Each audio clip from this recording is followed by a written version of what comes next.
As an immigrant to this country, I would like to say a few words to my fellow Americans and to our friends around the world about the events of recent days. Now, I grew up in Austria. I'm very aware of Kristallnacht, or the Night of Broken Glass. It was a night of rampage against the Jews carried out in 1938 by the Nazi equivalent of the Proud Boys. Wednesday was the day of broken glass right here in the United States. The broken glass was in the windows of the United States Capitol. But the mob did not just shatter the windows of the Capitol. They shattered the ideals we took for granted. They did not just break down the doors of the building that housed the American democracy. They trampled the very principles on which our country was founded. Now, I grew up in the ruins of a country that suffered the loss of its democracy. I was born in 1947, 2 years after the Second World War. Growing up, I was surrounded by broken men drinking away their guilt over their participation in the most evil regime in history. Not all of them were rabid anti-Semites or Nazis. Many just went along, step by step, down the road. They were the people next door. Now, I've never shared this so publicly because it is a painful memory. But my father would come home drunk once or twice a week, and he would scream and hit us and scare my mother. I did not hold him totally responsible because our neighbor was doing the same thing to his family, and so was the next neighbor over. I heard it with my own ears and saw it with my own eyes. They were in physical pain from the shrapnel in their bodies and in emotional pain from what they saw or did. It all started with lies and lies and lies and intolerance. So being from Europe, I've seen firsthand how things can spin out of control. I know there is a fear in this country and all over the world that something like this could happen right here. Now, I do not believe it is, but I do believe that we must be aware of the dire consequences of selfishness and cynicism. President Trump sought to overturn the results of an election, and of a fair election. He sought a coup by misleading people with lies. My father and our neighbors were misled also with lies, and I know where such lies lead. President Trump is a failed leader. He will go down in history as the worst president ever. The good thing is that he soon will be as irrelevant as an old tweet. But what are we to make of those elected officials who have enabled his lies and his treachery?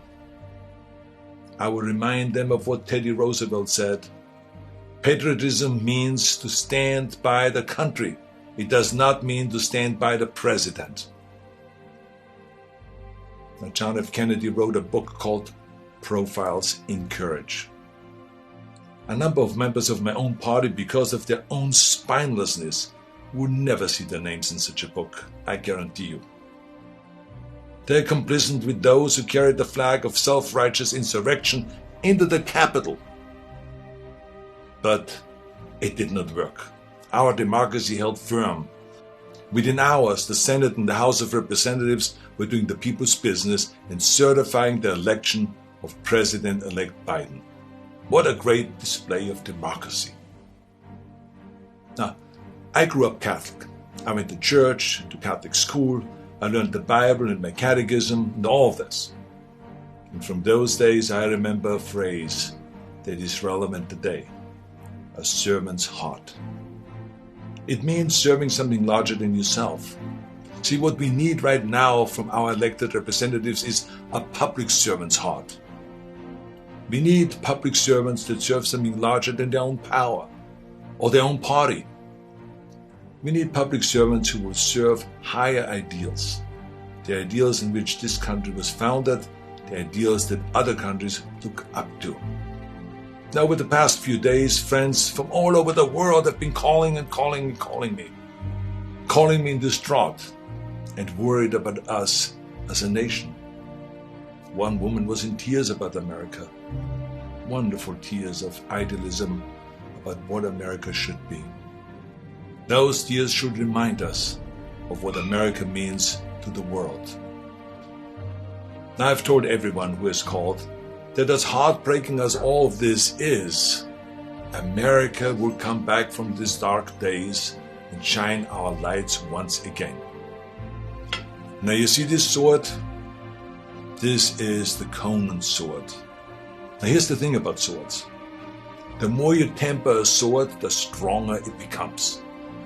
The more you pound it with a hammer and then heat it in the fire and then thrust it into the cold water and then pound it again and plunge it into the fire and into the water, the more often you do that, the stronger it becomes.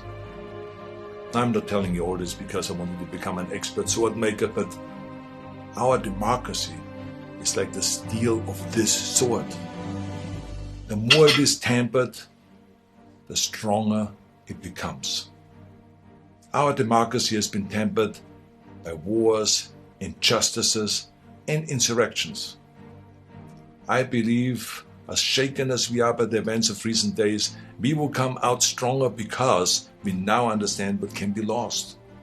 We need reforms, of course, so that this never ever happens again. We need to hold accountable the people that brought us to this unforgivable point.